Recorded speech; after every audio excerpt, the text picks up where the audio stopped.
Pumilit na yung mundo ng atin pong pangalawang Pangulo.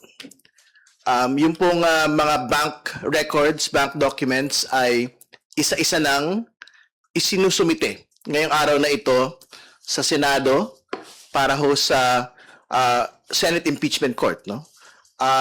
Yun po yung una. Pangalawa, yung pong BIR documents na mag-asawang Duterte Carpio at ang kanila pong mga pamilya ay isinumite na rin sa Senate Impeachment Court. Nagbigay ang Pangulo ng Pilipinas ng kanyang approval para ilabas ito pong mga dokumentong ito.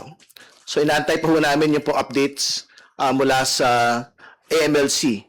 Pero ngayon din po yung deadline ng kanila pong submission ng lahat po ng transaction records reports ng AMLC relating to the Duterte Carpio couple. And again, to be clear, we are talking about 6.7 billion in total transactions, 4.4 billion in inflows of the Duterte Carpio couple, which will be formally submitted to the Senate Impeachment Court, hopefully within the day. No, so, yun po yung una. Pangalawa, nabanggit din ho kahapon, yung pong mga naganap sa korte, yung pong discussions po at testimonya ng dalawa pong witnesses. Ang sabi ho nila, in their entirety of their career, ngayon lang ho sila nakakita ng gano'n pong kalaking encashment ng pera. Kaya nga ho nila sinabi na ito po ay unusual, ito po ay kakaiba.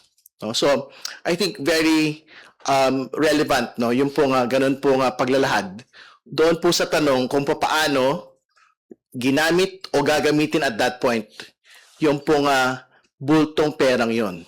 Kasi I think as far as we're concerned, ang itsura po nun, parang linimas yung pong pera para sa confidential funds. And as we will see in the next course of the proceedings, kung paano actually ginamit po yung pong pondo na ito. Sapagkat sa susunod pong panahon, isasalang na po yung COA.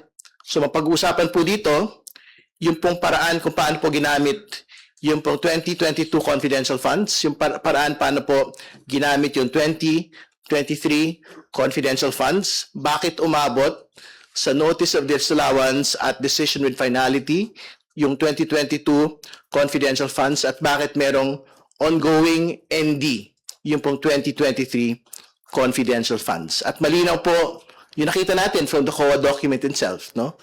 Ginamit ang confidential funds for non-confidential expenses, katulad po ng leadership training at iba pa. No? So, yun po yung mayor na dahilan.